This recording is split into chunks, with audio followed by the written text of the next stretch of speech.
Bom, pessoal, agora que a gente já viu, então, a produção dos gametas, né, através da gametogênese masculina e feminina, já vimos também o transporte e a liberação desses gametas no aparelho reprodutor feminino, já vimos o processo de fecundação. A gente vai começar a ver, então, o que acontece depois da fecundação, que são os eventos das primeiras semanas do desenvolvimento embrionário.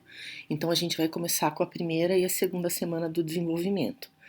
Então, logo após a fecundação, a gente vai ter o quê? A formação do zigoto. E logo que ocorre a formação do zigoto, vão se iniciar os processos de clivagem. Então, a gente vai ver o que significa isso. Quais são as consequências logo após a fecundação? Vai se reestabelecer o número diploide da espécie, vai se estabelecer a variabilidade genética, determinação do sexo genético e ativação da clivagem ou segmentação, que é o que está sendo exemplificado nessa figura à direita, e na figura à esquerda a mesma coisa. Então a gente tem aqui um desenho esquemático do ovário direito, né, da tuba uterina e um pedacinho do útero ali aparecendo. E o que está sendo mostrado ali? Na primeira seguida ali do ovário, o ovócito sendo liberado, ocorrendo a fecundação na sequência e o início do processo de clivagem formando os blastômeros, que é o que vai estar acontecendo então. Então, quais são os eventos da primeira semana do desenvolvimento embrionário? A fertilização ou a fecundação, a formação da mórula, seguida da formação do blastocisto, seguida então da formação dos dois primeiros folhetos embrionários, que é o que a gente chama de ectoderme ou epiblasto, e endoderme ou hipoblasto. São esses eventos que a gente vai ver que ocorrem então na primeira semana do desenvolvimento embrionário. Aqui a gente tem o processo de clivagem, onde, após a fecundação, à direita, na figura preta e branca, a gente tem a formação dos blastômeros. Então, em A, B e C, é a formação do zigoto com a membrana de fecundação. Em D, a gente vai ter ali que após 30 horas ocorre a primeira clivagem com a formação de 2 blastômeros. Após 40 a 50 horas, em E, a gente tem a segunda clivagem com formação de 4 blastômeros, que é a mesma coisa que a gente tem em F, 4 blastômeros. Em seguida, continuam os processos de clivagem. Após 3 dias, a gente tem a formação da mórula, a figura do meio da última linha, e em I, a gente tem a última figura, que seria após 4 dias, com a formação do blastocisto. Aqui é um gifzinho, só para exemplificar o processo da clivagem, então como que ela estaria acontecendo, a formação dos blastômeros, com consequências divisões celulares seguidas. E aqui os blastômeros se formando. Então a gente tem nos cantos das figuras microscopia óptica de campo claro e no centro da figura microscopia eletrônica de varredura, exemplificando então a formação dos blastômeros com a última figura do canto inferior direito, mostrando a formação da mórula, então, com uma grande quantidade de blastômeros, certo?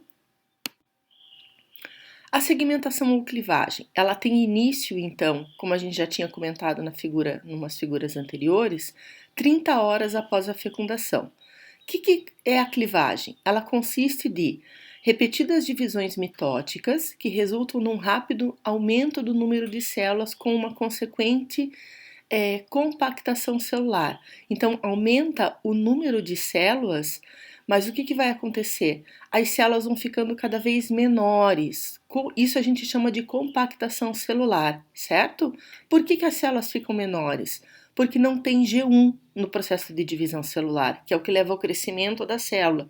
Então, como não tem G1, a célula não cresce, mas sim ela diminui de volume. Onde ocorre a clivagem? Ela ocorre no trajeto entre a tuba uterina e o útero. Então, como a gente está vendo aqui na figura da direita, o trajeto da tuba até chegar na cavidade do útero. Então, tem os dias ali, ó, dia 0, dia 1, dia 2, dia 3, dia 4, está mostrando o processo de clivagem. A consequente divisões mitóticas, formando um grande número de células até a formação da mórula, um pouquinho antes de chegar ali na cavidade do útero, a mórula se formando, com o aumento do número de células e uma consequente compactação celular. A formação da mórula. Ela é formada por uma massa celular que tem um número variado de blastômeros, conforme o livro que vocês pegarem, vai dizer que a mórula tem 16, 32, 64, 128 blastômeros. O que interessa é que ela vai ter um grande número de blastômeros, todos com a mesma potencialidade celular, e ainda circundada pela zona pelúcida, certo? E que sofre um processo de compactação celular. E ela vai levar ao início da formação do blastocisto, que é o que vai se formar na sequência logo após a formação da mórula. Então a gente tem aqui, resumidamente, os eventos: formação do zigoto, clivagens sucessivas levando à formação de células cada vez menores, que levam à formação da mórula, e a mórula, por sua vez, leva à formação do blastocisto, que é a estrutura capaz de fazer implantação na parede do útero. Qual é a estrutura do blastocisto? Então, na mórula, nós tínhamos uma massa celular com células com a mesma potencialidade. As células são todas iguais. Já no blastocisto, vejam aqui nessa figura da direita inferior, a gente vai ter o quê? Estruturas celulares diferentes. Nós temos uma massa celular interna compacta, que é o que a gente chama de embrioblasto, e uma camada celular externa, que é o que a gente chama de trofoblasto. E no interior da estrutura, uma cavidade, que é o que a gente chama de blastocele. Essa estrutura é a estrutura que chega na cavidade uterina e que está pronta para implantar. Ela chega na cavidade uterina ainda rodeada pela zona pelúcida. Ela vai ter que perder a zona pelúcida para poder fazer o processo de implantação na parede do útero. Então, por volta do 4º dia após a fecundação, forma-se o blastocisto. Esse blastocisto está imerso nos fluidos da cavidade uterina. Então, é assim que chega na cavidade do útero, chega como blastocisto, certo? Entram fluidos uterinos através da zona pelúcida e separam-se, formando então duas massas celulares. É a formação então do trofoblasto, que é a camada externa de células que vai dar origem à placenta, tá certo? Enquanto que o embrioblasto é um grupo de blastômeros, é uma massa celular interna que vai ser capaz de dar origem a toda e qualquer estrutura do embrião. Então, o trofoblasto ele dá origem à placenta, enquanto que o embrioblasto vai dar origem a toda e qualquer estrutura do embrião. Aqui a gente tem, então, um desenho esquemático à esquerda e à direita uma microscopia uma microscopia óptica de campo claro. Então, uma massa celular interna que é o embrioblasto, o trofoblasto ao redor, e essa linha tênue que a gente vê ao redor da estrutura é a zona pelúcida que ele vai ter que perder para poder implantar na parede do útero. Como que ocorre essa implantação? Por volta do 6º dia, então, pós-fecundação, ela tem a primeira fase. A primeira fase significa o quê? Que vai perder a zona pelúcida, o endométrio na parede posterior do útero, mais ou menos, a região onde ocorre a implantação, e ele vai aderir e penetrar, o blastocisto vai aderir e vai penetrar na parede do endométrio, tá? Essa é a primeira fase. Na fase 2, o que vai acontecer? Depois que ele aderiu no endométrio, ele vai proliferar suas células em direção ao endométrio. À medida que ele prolifera suas células, vai ocorrer diferenciação celular e vai formar duas camadas: o citotrofoblasto, que é uma camada celular que circunda a estrutura, como está sendo indicada na figura do lado direito. Então, essa camada celular que circunda a estrutura é o que a gente chama de citotrofoblasto.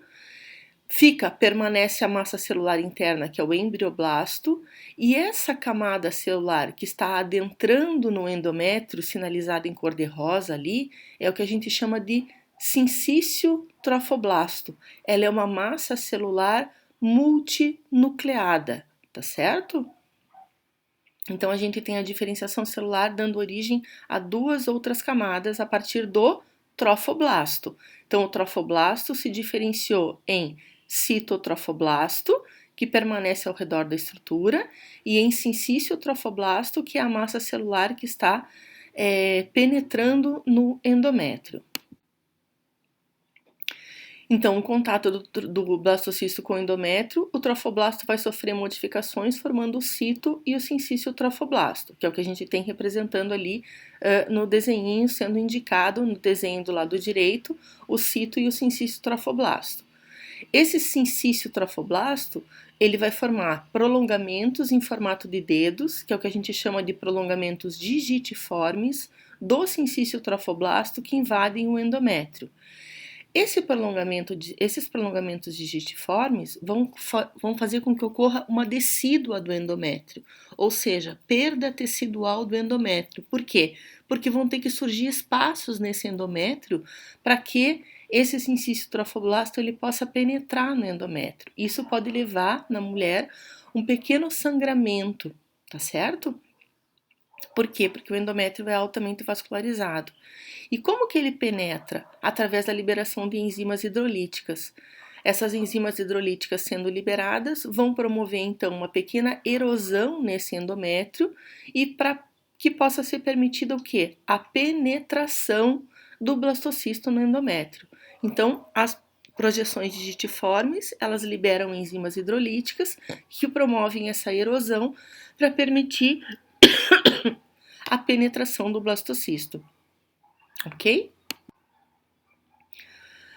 Então, simultaneamente, à medida que vai havendo essa decídua do sincício trofoblasto que vai penetrando, vai ocorrendo modificações também no embrião, no embrioblasto, tá? Esse embrioblasto ele vai sofrendo modificações também consideradas como diferenciação celular.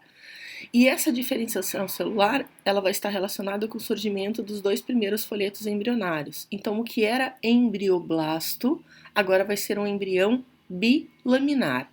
E vão surgir os 2 primeiros folhetos embrionários. Quem são esses folhetos? Como a gente está vendo na figura de baixo. Na figura de baixo, a gente tem ali marcado em azul o ectoderma e marcado em amarelo o endoderma. O endoderma, em amarelo, ele é constituído por uma camada de células que é mais pavimentosa, é uma camada de célula mais achatada e que vai estar voltada para a cavidade, para a blastocele do blastocisto, certo? Enquanto que o outro folheto embrionário em azul, que é o ectoderma, tá? Ou o que a gente chama de epiblasto, ele é constituído por uma camada de células mais colunares e que fica voltada para o sincício trofoblasto, certo? Então, a partir de agora, a gente vai ter o quê?